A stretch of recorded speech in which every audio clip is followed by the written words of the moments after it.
good day everyone. Dito tayo sa business model canvas ng business namin na restaurant, authentic Japanese restaurant. Punta tayo sa mga customer segments. So, ano nga ba yung customer segments? Para saan nga ba namin kinecreate yung value namin? Kinecreate namin value namin para sa health, local residents, tourists, students, or workers. Kinecreate namin yung business o yung business namin na restaurant para sa local residents, mga tourists and students, workers, para may affordable sila na pagkain na masarap pa din, para masarap na mura pa, tas healthy pa, para watch din nila yung health nila, ganun. So next naman is yung customer relationships. What type of relationship does each of our customer segment expect us to establish and maintain with them? Yun, yung mga ina-offer namin na relationship sa mga customers, para yung personalized dining experience. Yung personalized dining experience, yung naka-cater sa personal needs or yung kung ano yung gusto ma-experience ng customer, provide ng restaurant namin. Next naman is loyalty programs. Yung loyalty programs, pag loyal customer, mas may mga promos or discounts na ma-avail yung customer para lalo nilang tangkilikin yung business. So next naman is channels. Through which channels do our customer segments want to be reached? Yung dito, paano ba kami ma-reach or paano namin ma-reach yung mga customer namin? Unang-una, social media. Yung social media yung pinaka main na magiging channel kasi yun yung pinaka madali ngayon na access para maabot yung mga customers, kasi isang pindot mo lang sa Facebook, isang post mo lang, marami na makakita, ganun. Next is poster or banners. Pwede rin magpa-skill din sa labas ng business namin na restaurant ng mga banners o posters para mas makita nila or malaman nila kung ano yung mga nagaganap sa restaurant. Next is food delivery. Mag-offer din kami ng food delivery para mas accessible sa mga customers, lalo sa mga gusto lang nasa bahay or nasa work pa sila, ayaw na nila lumabas, pwede magpa-deliver nila sa kanila. Next naman, key activities. Dito naman papasok ko yung mga regularly na gagawin sa restaurant para mapanatili yung quality and manatili yung value proposition ng business. Una-una, quality control. Para maging maayos yung quality ng food na isa-serve, syempre, annually or hindi naman annually, monthly or weekly, syempre, itetest yung quality ng food. Pwede rin daily para ma-ensure na yung quality is the best talaga para sa mga customer.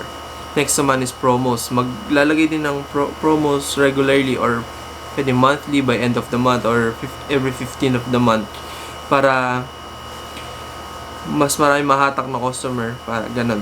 Next naman is food preparation. Syempre, food preparation kasi nga restaurant, syempre, lagi mong gagawin yun para mapanatili yung business mo, para lumago pa, and para mapanatili yung reputation mo as a restaurant. Kasi kung klase yung restaurant kung hindi mo prepare yung food, diba? Yun lang. Next. Ang key resources po namin ay una, equipments po. Good quality equipments. Sunod po, employees na magaling humarap sa tao. At sunod po, skilled chefs.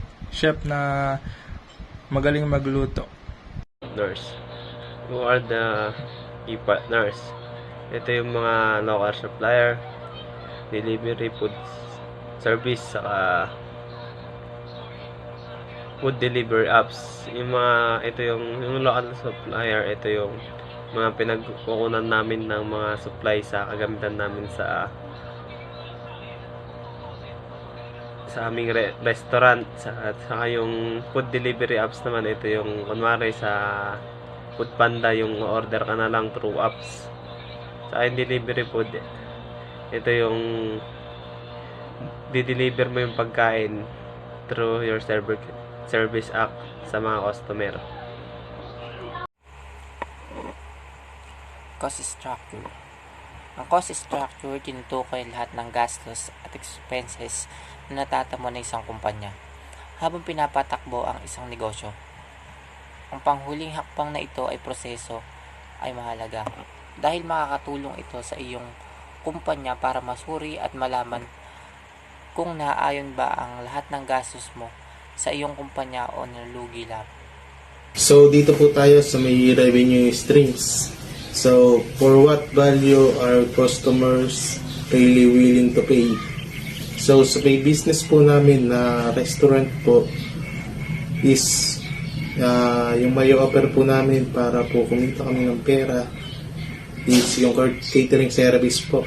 So alam naman po namin na marami po na nagbe-birthday na may gustong hindi na sila magpagod. Kukuha na lang po sila sa amin ng catering service para kami na po yung mag-aayos sa may party po nila. Maghahanda po ng mga pagkain po. Food products po. So, pwede po kayong bumili sa amin ng mga food products po na binibenta po namin. Take out and delivery po. Sa take out and delivery po is pwede po kayong umorder po sa amin yung take out po o yung hindi nyo po dito sa loob ng restaurant kakainin. O pwede din po namin umorder kayo pero i-deliver po namin sa mismong bahay nyo po. Value propositions. What value do we deliver to the customer? Number 1 is high quality and delicious food. Sinusugaran namin na high quality at masarap ang aming mga pagkain para balik-balikan ng aming mga customer. Number 2 is cozy dining experience. Sinusugaran din namin na magiging komportable at relaxing ang magiging experience ng aming mga customer dahil sa aming good ambience. Number 3 is authentic Japanese cuisine. Ang aming mga food is authentic Japanese cuisine.